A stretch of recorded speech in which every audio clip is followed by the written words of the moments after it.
Welcome back to Real Talk. It's your host, Katie Brown, but today it's all about this man. He has gone and represented Australia for rugby league and also played as the West Tigers Foundation player, also tennis, and also you're a model. Stephan Rochecouste, thank you for coming on. No worries at all, Katie. Thank you so much for having me today. I really appreciate it and can't wait for the chat that we're going to be having today. Can't wait to get into it. I feel like our listeners are going to learn a lot more about you, which I hope they do. But first things first, we've got to do the pledge. Are you going to be real or fake with me today? I'm always real, never fake. Hand on heart. Hand on heart, hope to die. Ah, thank you. Don't stick a needle in my eye. All right. And the other one. It's always funny on these Zoom chats because there's a bit of a delay and I'm like, maybe that wasn't a good joke. Anyway, all right, one word. This is what you had to do for me. You had to think of one word to best describe yourself. I would definitely say that I'm real. I'm just plain black and white. You give what you get with me. In terms of, if you're real with me, I'm real with you. And there's no, I guess, hiding anything. I say it as it is. And I think that's just kind of with the way that I've been brought up. I guess with my disability and my upbringing within my family as well. Wow, that just fits so perfect to Real Talk. I love it. I didn't have real for you because I actually don't know you that well, but I had role model. Yeah. I had role model because I don't know a lot about you, like I mentioned, but you've done so much in the sporting space and also away from the sporting space in the modeling space. And I also think that you're very outspoken and confident in how you are educating more and more people. And I think that's really important. And I think you do it in such a brilliant way where we can learn off you and also feel comfortable enough to learn off you too. Because I think that's a big thing is people feeling comfortable enough to talk about different topics in the world. Yeah, no, definitely. And thank you so much for that. I think in a way it's kind of, especially with my disability, having spina bifida, for not a lot of people that know about spina bifida, it's a birth defect to the spine. It normally happens when the mother doesn't take too much folate during the pregnancy. So that's why doctors always encourage pregnant mothers to always have the folate tablets and everything like that. Eat your greens, be healthy, that sort of thing. And just unfortunately, mum was doing all those sorts of things and unfortunate, like I was born like that. But, in a way, it's been a blessing in disguise because I don't think that I would have achieved so much so far in my life if I didn't have my disability. And so I'm truly blessed for the journey that I've been on so far. But yeah, I think that, me doing so much in my community, it just comes down to the way that I've been brought up. And I think as well, being so humbled by my disability as well, has really made me become a real people's person. I'm really compassionate towards people around me, and also just really empathetic towards, other people's feelings. I also love to see how people progress with their life as well. Because, one time ago, that was me. I was really down in the dumps. Went for a little bit of a mental patch. But at the end of the day, there's always a light at the end of the tunnel. And so basically, with a lot of blood, sweat, and tears, and a lot of hard effort as well, I managed to come through the other end. And with a lot of persistence, I'm now reaping the rewards, which is great to see. It's so great to see. I can't, I guess, explain that enough, but we'll get to your on-court, on-field achievements soon. Just away from that, you just mentioned unfortunate. It was just unfortunate that your mum, she did all the right things, but it was unfortunate that what happened. So spina bifida, but you were born with it. Why did you say it's unfortunate? I think as a kid, growing up from, I guess, obviously from the age of 5 to about 13, I was quite oblivious to my disability for so long because my grandfather, he used to be a footballer, soccer player, and so did my dad. And my whole family were all massive Manchester United fans. Oh my And gosh. so I never miss a game. I love my Manchester United so much, and I'm a massive Tigers fan as well in the NRL. So for me, I always idolised Cristiano Ronaldo when he was at Manchester United, and I always idolised Benji when he was at the Tigers as well. And that '05 season, it was the best.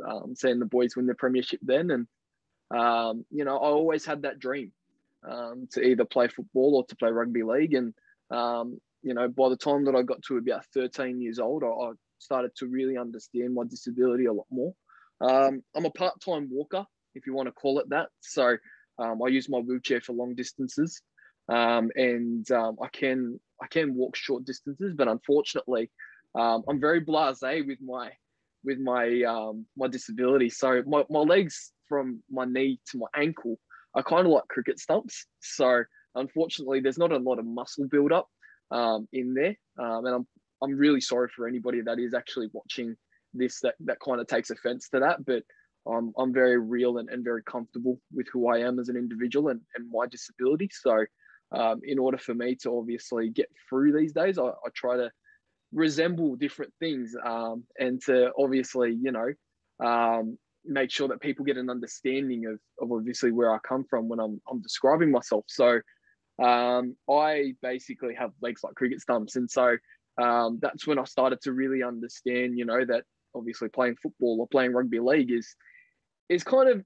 out of reach, basically. And so that kind of, put a little bit of a dampener on things. But I basically started playing wheelchair tennis from the age of 12.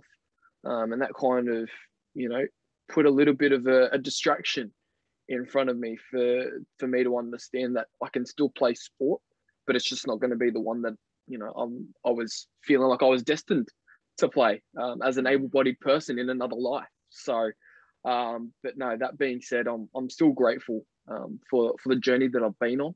And really grateful for the people that have come into my life in that journey as well. Yeah. Yeah, wow. So when you and I had an off-air chat and I said, well, first things first, like I'm always curious because I'll see you and an image shows that you're in a wheelchair. So naturally, I want to know how that happened, but I also want to make sure I ask in a way that's not seen as rude and be respectful of you. Does it annoy you that that question comes up? I mean, how often does it come up, and does it annoy you? Um, it doesn't really annoy me as much because I know that there are people within our society that, live their lives without knowing of someone living with a disability, whether Mm, that be someone within their friend groups or within their family. It's absolutely astounding the amount of people that actually live their lives without having someone of disability in those two key areas of their lives. And so I've done a little bit of research and come to know that within the population of 26 million living in Australia, there's at least 5 million of us living with some sort of physical or intellectual disability. And wow. so that's absolutely astounding to know. Mm. And the amount of people that still, haven't had firsthand experience of someone living with a disability in their life. And so I think the more we have the conversation around disability and how we can be more inclusive within our industries, whether that be on radio or whether that be on the sporting industry, whether that be that in the modeling industry as well, I feel that, there's always the conversation to be had because definitely that's not only going to increase the revenue of the companies, but also as well to show that, people with a disability have got a place to stay and to really prosper as an individual. Yeah, yeah, they do. Well, I thank you, and it makes me feel more comfortable, and I know that we can have these conversations. So, first things first, 12, that's when you picked up wheelchair tennis. Take us through the journey Yes, of the highs and the lows through tennis and rugby league. I tell you what, I was never that kid to, if I had a rugby league ball and if I had a tennis racket, either side, I would always be picking up that rugby league ball and trying to figure out ways in how to kick it, um, even though I didn't have full functionality of my feet. Um, but once upon a time, when I was 12, my parents took me to a come and try day, and that was in association with Wheelchair Sports New South Wales, who I'm still very much involved with their road shows and everything like that. And so they were holding a come and try day with the former world number 2, Mick Connell, who I'm still very good friends with today. And basically, that was out in Putney at the Royal Rehab Centre. And basically, my parents took me there with my day chair. So for anybody that doesn't really know the differences in wheelchairs, the day chair is your every single day use wheelchair. And then obviously you've got your sports chair, which is designated for whatever sports you do, whether that be for track and field, wheelchair rugby league, or for wheelchair tennis. You've always got a designated type of wheelchair to do for that exact sport. And so I didn't have a designated chair for that time. And so I just kind of went with my day chair. And after about an hour's session with Mick, he just kind of gently nudged my parents on the shoulder and said, this boy's got what it takes to really go far. And so basically, after 2 years of just training and everything like that, I found myself representing Australia in the juniors. And yeah, I was good at the sport, I would say, but I didn't really feel like it was the same sort of love that I had for rugby league or for football.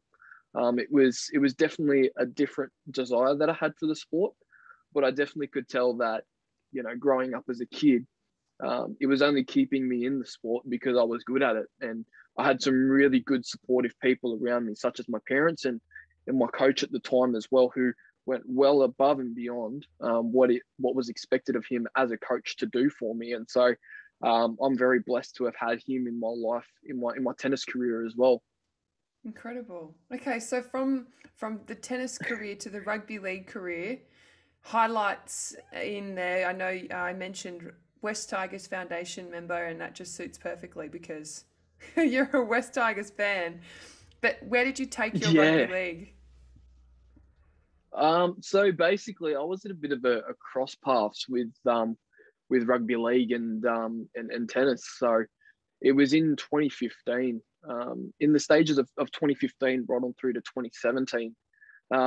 I was actually pretty close in going to the Paralympics in 2016, and unfortunately, when children are born with spina bifida, they've got about an 80 to 85% chance that they've also got hydrocephalus, which is excess brain fluid to the head.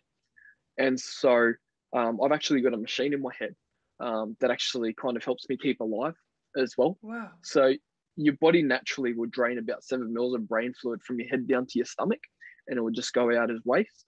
But unfortunately, my body can't naturally do that. And so that's why I've got a machine that's in my head. So I don't know if you can see that scar just on the side of my head there. It's probably covered up by all of the hair that I've grown in lockdown so far. But yeah, so when I was born, doctors had to surgically open up my head basically 2 hours after I was born and basically put a machine into my head to help me keep alive. And so if I didn't have that, I definitely would have not lasted past 24 hours. And so fast forward to 2015, I was actually playing a tennis tournament in a final in Beaton Park in Wollongong. And I went for a backhand down the line, and I felt a snap in my chest. And I was like, what the bloody hell have I done here? Like, it almost felt like rib cartilage damage because I was short of breath. There was sharp pains in and around that area. And basically, I had to call a medical timeout. And then, unfortunately, it was too painful to continue. And I also had to pull out of a doubles final that same day as well. And went to go and get scans the following day to realize that I'd actually snapped the tubing that was actually in my chest. And excess brain fluid was actually pumping out, but it was creating a bubble over my pectoral muscle. And so every single time I went to go and press on it, it was actually causing like this throbbing headache inside my head because of all the pressure that was building up. And so that's when, unfortunately, I needed to have surgery. And I unfortunately couldn't go to the Paralympics. I was no longer in contention. that being Stephan, said, that is crazy. Yeah. Sorry, that first things first, you got a machine in your head, and then you tell me that you could have died. Wow. Oh my God. I feel Well, I like I'm mean, in shock, but I'm glad you're still here to tell me this story. no, thank you. But I mean, the crazy part about it was the fact that I'd actually, snapped the tubing in my chest, but I hadn't had any of the symptoms where I was, vomiting violently or, I was having massive headaches. And so after I'd actually snapped the tubing, my neurologist actually said to me, well, if you're having none of these symptoms, just go back to training. Because he really wanted me to have those serious symptoms in order for me to be operated on. And so Right. for another 2 to 3 weeks, I was still doing high intensity training with my tennis coach because we still need to prepare for Paralympics at some stage. So I was feeling fine. Yeah. But again, I've got a very high pain threshold as well. Yeah, I think. So Gosh. Sorry. but Oh. yeah, I look back on it and I just kind of think to myself, that was a story. That was a part of my journey, and I'm proud to own that as well.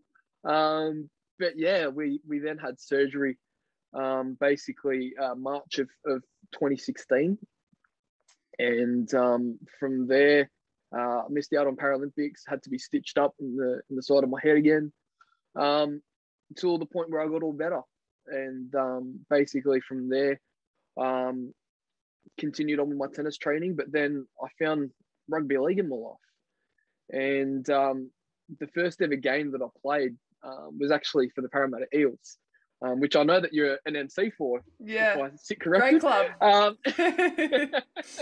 And so basically, no idea about the rules and how it all went and everything like that. And I remember the first try that I was going to score. Now, I say going to score because it ended up being a complete fail.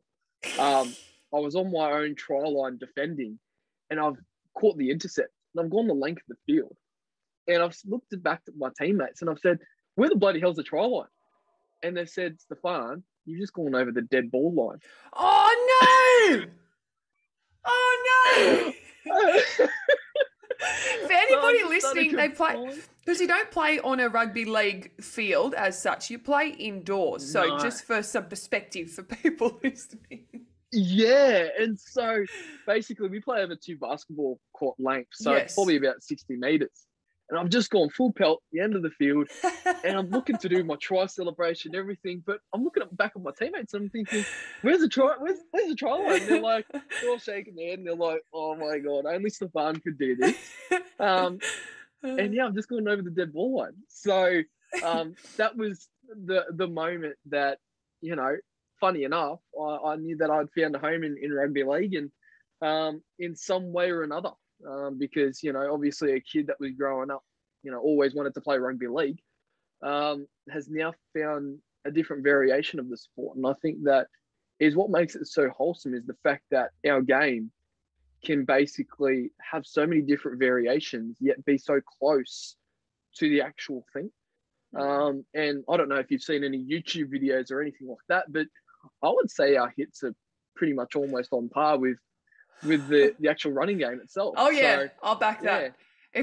If people are listening and have not, please Google right now. Google wheelchair rugby league best hits, and I tell you what, I actually have done a couple of come and try days. And when I was on the Gold Coast leading into Com Games, it wasn't wheelchair rugby league, but I went to wheelchair basketball, and that was similar. Like, it's very chaotic, very intense, very physical. Yeah. It's really good fun, and I think that, it's a bit like dodgem cars. So, but yeah, you're almost, I guess, when you're playing wheelchair rugby league, I'm kind of almost strapped in like a psychotic patient. Like, I've got my feet strapped, I've got my knees strapped, and then I've got my waist strapped as well. And so I remember one time, and I don't know if a lot of people would actually remember this scene, but it's from my favorite movie, Longest Yard. When the guy gets hit and he's on the ground, and he's like, "You all right?" And he goes, "I got a bird. His name's Ronnie." And Adam Sandler just looks back at him. He's like, well, you tell Roddy, you just got knocked the hell out. Like, I remember getting one of those types of hits playing wheelchair rugby league by like this guy who's almost like the size of Nelson Solomona in a Okay. wheelchair. Oh, that's And scary. I'm just like sitting on the floor thinking, I've been hit by a freight train. Oh. But yeah, look, I wouldn't want to have it any other way, Mm, because I know that it's a game that I've loved right from the get-go. And I want to be able to not only make a difference within wheelchair rugby league circles, but to be able to make a difference within the NRL circles as well with mm, this game that we all love as well. And to really close the gap of understanding that wheelchair rugby league is also a sport for able-bodied people as well. yeah. We've got, a father and son combination that just featured in 2019 in our test matches against England. Mm, Tell me another sport that, gives people that opportunity to do so. yeah. I think it's so wholesome and so fulfilling that we are able to deliver a product like that to so many people that really want to have that opportunity to share with a family member or to share with a best friend. You know Mm, what I mean? So I absolutely. think it's so amazing that, rugby league gives us that opportunity to do that. So you get to play for West Tigers at the moment? Well, Yeah, before so let's talk pre-COVID, but yeah, West Tigers. yeah.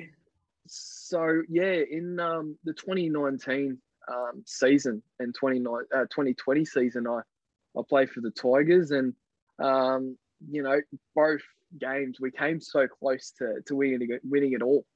And just unfortunately, we lost to, I'd say the best team that's been going around in wheelchair rugby league for quite some time now. They're the Roger Federer, they're the Tiger Woods of wheelchair rugby league. They're the goats, the St George Illawarra Dragons. Okay. And just the guys that they've got on that team, they really they're almost like what you would call the Melbourne Storm in the Right. NRL is what you would call these guys. They're very well structured. They listen to Craig Kinane, who is their captain, as well. He's been around in wheelchair sports for a very long time. So even when we get together as like a New South Wales squad or an Australian squad, when Craig when Craig talks, you listen, Yeah. because the amount of experience that he has is an absolute mammoth compared to anybody else within our rugby league circles or wheelchair rugby He's league circles that we have. super coach captain by the sounds of things. Yeah, Um, 100%.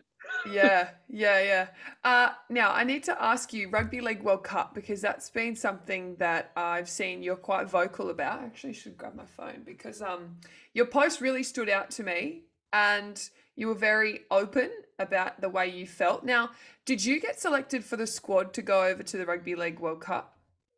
Yeah, so just a little bit of clarification around that. Yeah, We had a squad, but we didn't have a final 10 that we were going to right. send over. That was going to be selected in and around this time, actually, for the Okay. final 10 to be selected to go over. And so that afternoon, when the NRL or when the ARLC decided to pull the pin on the Australian team not going, our representative was getting uniforms actually sorted out at about 2 o'clock that afternoon, Mm, not absolutely knowing what was going on in right. terms of the ARLC pulling the pin. And I think around 5 o'clock that same afternoon, is when the media broke out with the news. And I just kind of scratched my head a little bit, thinking to myself, that puts pie on our face, not Mm, letting us know that, here we are, you know, getting ready for a World Cup, getting uniforms sorted out and everything like that. Guys, you know, are not paid full time to be doing this. We've got to mm, be able to sort out work commitments and everything like that. Some of the guys have got families as well. yeah.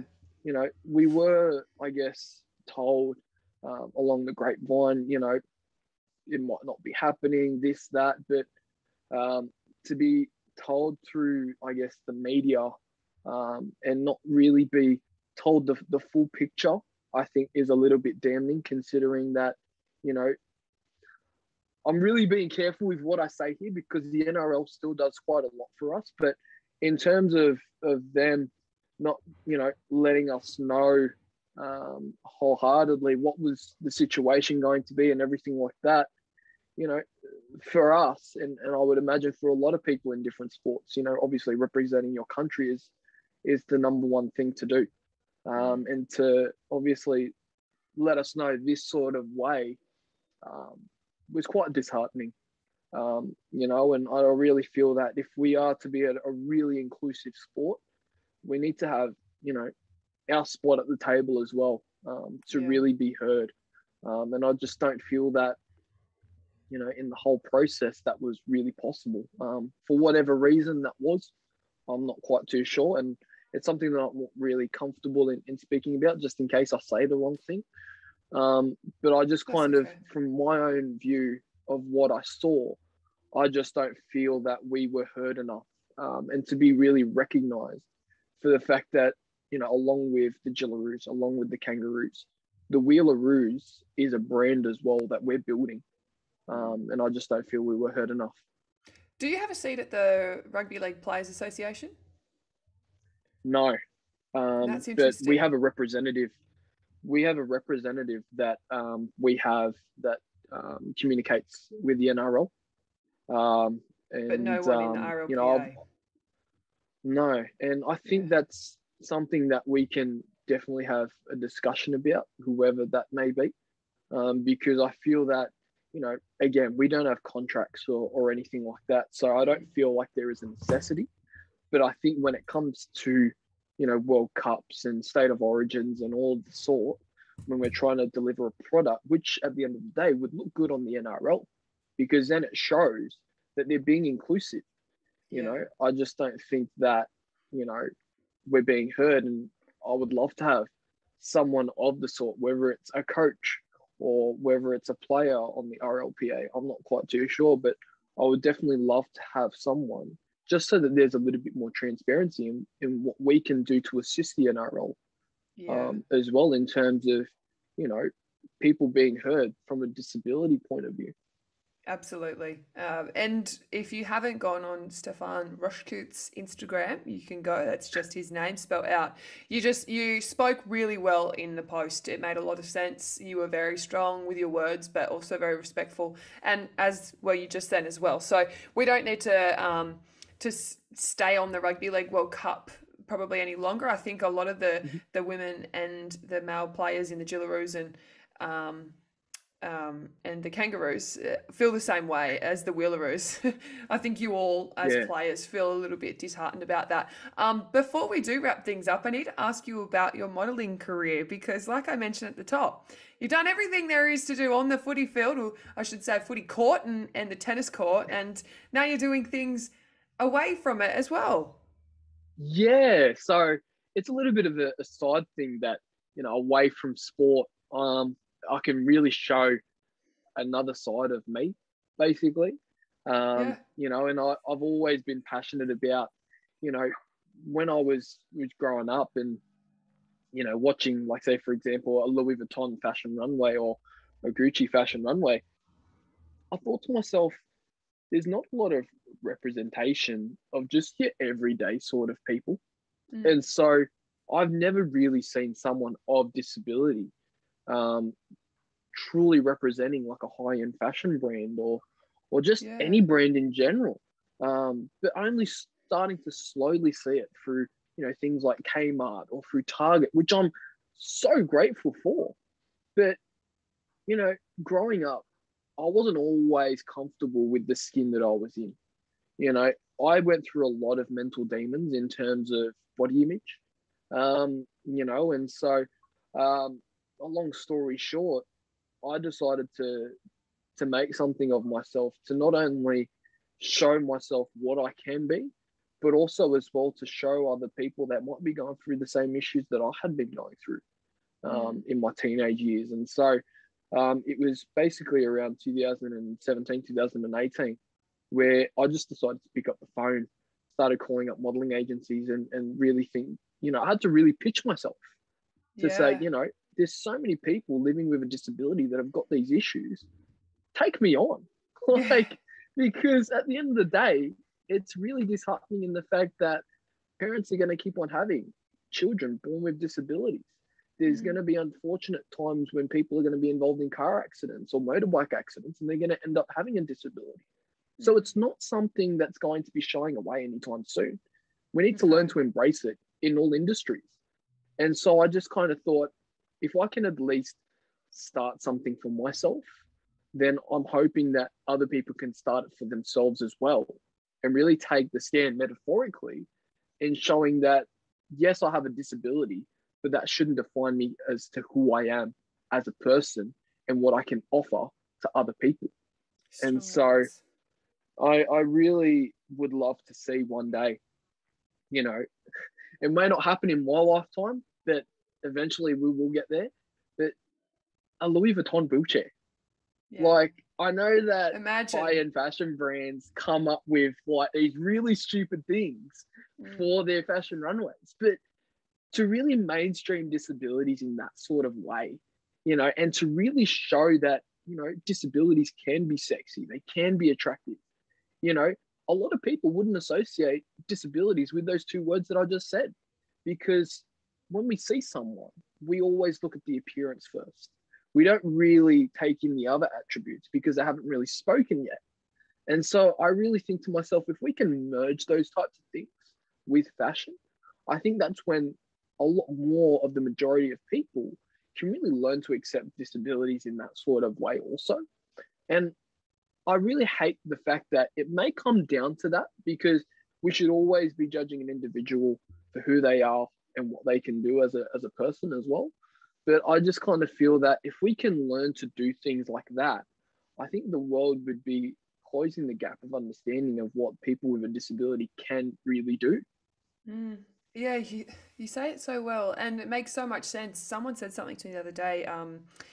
When you grow up and what you're around is comfortable, right? You see the same things, you're comfortable with life, but then when you move away and see something that you haven't noticed before, you're not comfortable, which ultimately you then naturally think it's wrong, but it's not wrong at all. It's just because you're not comfortable seeing it. And so if you're not putting people with disabilities on billboards, if you're not putting people from multicultural backgrounds on billboards or women on billboards, you don't think it's normal.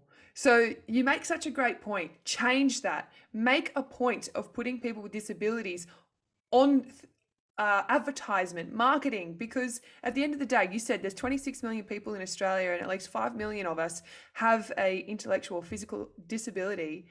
We need to make each other feel more comfortable.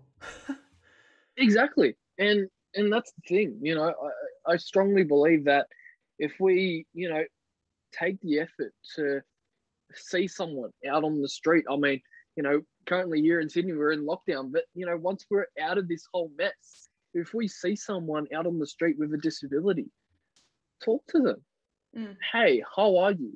You know, that sort of thing. You know, it doesn't take too much. Like, it doesn't cost anything. There's no financial thing to it, no financial attachment, nothing towards it. Hey, how are you? Because I can guarantee you that person that is living with a disability that you strike up the conversation with, they would be more than happy to talk to you. And I think that's the strong thing that we really need to encourage the wider community to do. The respect and kindness is free, so we shall remember that for sure. You did you starred for Tommy Hilfiger. I can't move on from the modeling before. I just think I think it I honestly I think it's so powerful. I really do. Yeah, I just think when I saw it, I'm going, you make somebody else's dreams feel true, you know? Yeah, I mean, you know, I'm extremely blessed and grateful that the Iconic managed to bring me on board for their edit that they did with Tommy Hilfiger, and I'm hoping that many more good things come out of it for fashion and for people living with a disability. But you know, I think that it's a start. You know, we've planted the seed now, and so now we just need to really, you know, nurture that tree in order to really make it prosper. along the way, we might need to put in a little bit more effort, in terms of, reaching out to people with disabilities to strongly, be a part of, this big picture that we're trying to build in terms Yeah. of getting more people with a disability into fashion. Because, like I said, I was a person that was having major issues with who I was physically as a person. And so I just kind of feel that if we really put that out there more often, I think that more and more people with a disability will be comfortable with the way that they're living in. And so I really strongly urge, if anybody, is watching this, has, a fashion label that they're wanting to start up, really strongly consider if you would like to have someone with a disability. Because honestly, if they do, the sky's the limit for me. And they'll be so much more inclusive than so many other brands that decide to shun away people with disabilities. You've got the mental stamina now. You're mentally fit and healthy to look at that situation with clear eyes. But how bad did it get for you when you were trying to be happy with yourself? I was in, and looking back on it now, I think that I just coped with it because it was just who I was. And I'd been okay with that for so long. But I guess, being really heavy for a split second here, I was one step or one push away from really ending my life in front of a freight train. It was really my best friend at the time that really held me. And he said, mate, you're not going anywhere. Yeah. You're staying with me. And, it was also my tennis coach as well that, really started to do mental exercises with me every single day. And I now do that with my partner every single day, where we say two things that we're grateful for every single day and one thing that we found challenging throughout our day. It can be as simple as, I'm grateful for clean running water, because back from where my parents are from, in Mauritius, sometimes that can be really hard to get by with. Yes, they're an island country, but, sometimes it's really hard to get access to that. And so another thing that I could be grateful for is the fact that I've got a wheelchair, because it's my way of mobility to get around places. Just like, you've got your two legs to walk around and everything like that. And that's another thing that I had to really come to terms with, is my wheelchair not being a sign of disability, but being a sign of mobility, Yeah, I to like really that. change the script for me, in order for me to mentally feel better. And another thing that I could say that I found challenging throughout my day was, probably pressing the snooze button 5 times, and then I only had like 2.5 minutes to get ready for work or something. I'm not too sure, but it's those small little things like that. And for any athletes that are potentially watching this, or anybody that knows anything about psychology, but if you continually do something for 21 days consistently, you start to see change and you start to see more repetition throughout your day. And so my tennis coach and I, we did that for a good 2 years, every single day. We never missed a day where we either called each other on the phone, we texted each other, either it be on New Year's Day, Christmas Day, we never missed a day. He could be in another country, and we always made sure that even with time zones, we never missed a day. And I'm really grateful for him in the fact that he exposed me to that sort of thing, because it started my journey on getting better and really being able to be comfortable with myself, and just basically being able to spread that to other people. What was your best friend's name? My best friend's name's Tyrone. Tyrone. And your coach's name again? Vernon. Vernon. Vernon Chong. Tyrone and Vernon. Thank you very Yeah, much, because we still have you today, Stephan, and it's been such a great chat. I yeah. definitely think that you've changed the lives, and you're not even halfway through your life yet. You've got plenty more time to stick around and make change, and we'll be there supporting you along the way. No, thank you so much, Katie, and thank you for creating this beautiful platform as well for so many people to to really spread their light on their story, and being able to help so many other different people as well. So thank you. No worries.